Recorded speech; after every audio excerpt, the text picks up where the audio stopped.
we're talking Munchies, nothing says Munchies to me like a good old-fashioned fire popper. But the reality is, when it comes to fire poppers, it's really hard to mess up, but it's really hard to make it epic. And I feel like when you're doing Munchies, an epic Munchie is what really makes those experiences super memorable. For this, I want to do something a little different, a little special, a little fun, you know? So we are gonna do it with sweetbreads because everything's better with sweetbreads. I mean, it's such a treat. These are beef sweetbreads. These have been cooked already. So what I like to do with sweetbreads is I take them, put them in cold water in a pot, water to the top, thyme, bay leaf, black pepper, garlic, and then I just bring it up to a simmer and I let it cook. Since when I make sweetbreads, after they're cooked, I clean off some of the tougher membrane. Get in there, open it up with a knife, and then just kind of like work a little surgery on that. I don't clean off all the membrane. Some of the thinner membrane, when you're frying these, is gonna be on the softer side. It's kind of nice, actually. I would say about that size. To me, that's the size of a fire popper. And then I'm gonna get onto the breading.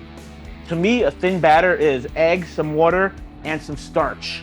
That is gonna keep the product inside super moist, and it's also gonna protect the breading on the outside from the moisture within. So you get the best of both worlds. Let's start off with the egg part of this batter. Let's see, we're doing 6 eggs. I'm gonna say like half cup of water. I like to do in equal parts cornstarch and flour. Now is also a great time to add any seasonings. What I'm gonna do today is very simple. Keep it normal, keep it clean, just go salt and pepper. I'm gonna combine 2 ingredients.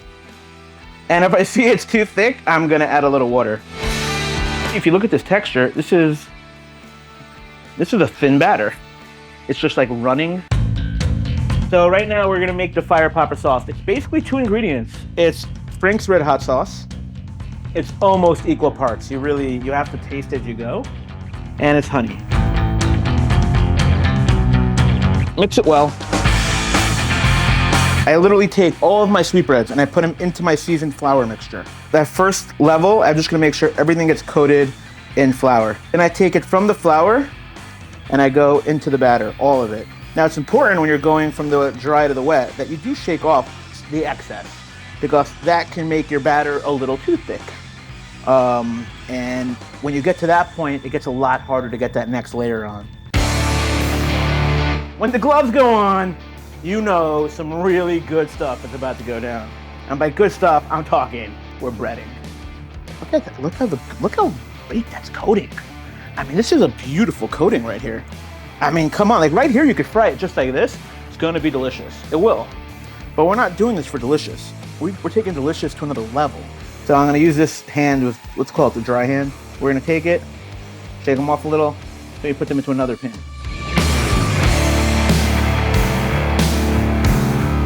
I get the oil up to 375, and hello, diabetes! Let's do it. We're gonna double fry these. We're gonna fry them till we have a little bit of a crust, and once it's set, we're gonna let them cool down, which is like 5 minutes tops, and then we're going to fry them again. Now, I did not invent the fire popper. I like to think that I certainly put a lot of love into the fire popper, and hopefully continuing its legacy for many years and many generations to come. Wanna know why? Because it's important to carry these traditions, these kosher food traditions. See all those bubbles? That means you're doing it right.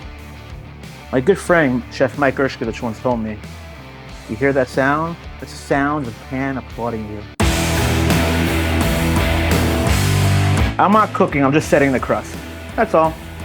That way, when I'm doing it later, it's gonna leave me with a much crunchier end result. And look at those nooks and crannies. This is not the Instagram model of food. This is the woman that you truly take home to mom. This is my second wife.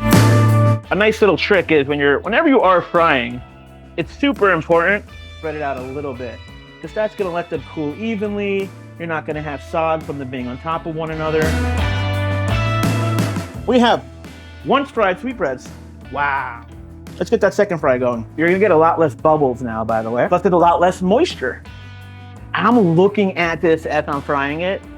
I'm excited. I thought I messed up a little while ago, but no, you see, you just gotta hold true to whatever weird delusion you have going on in your head, and you're gonna break out of it and come through where it's just really delicious. And then it's not delusional anymore. Then it's reality. Remember, you're only crazy if you're poor. You know, if you're middle class and you have a roof over your head, you're just eccentric. I'm not really rich. I'm like middle lower. If I bought less guitars, maybe I would have a 3-bedroom apartment.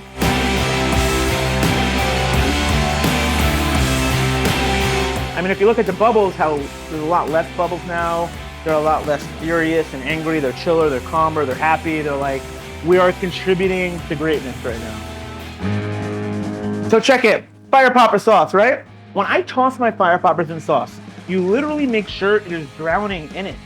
You want it to soak it in. Wow. Wow-wee. All right, let's plate it up. Ready? Sweetbread.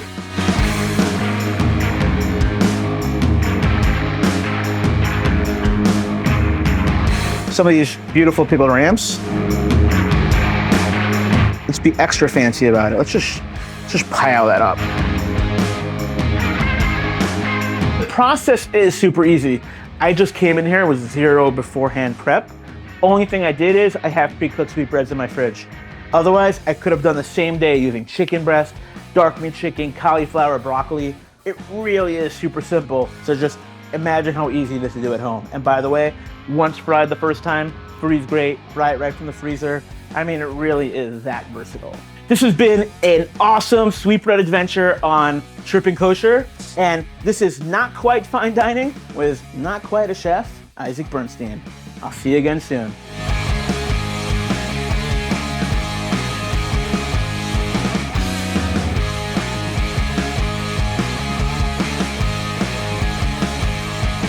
Oh, come on. It's all.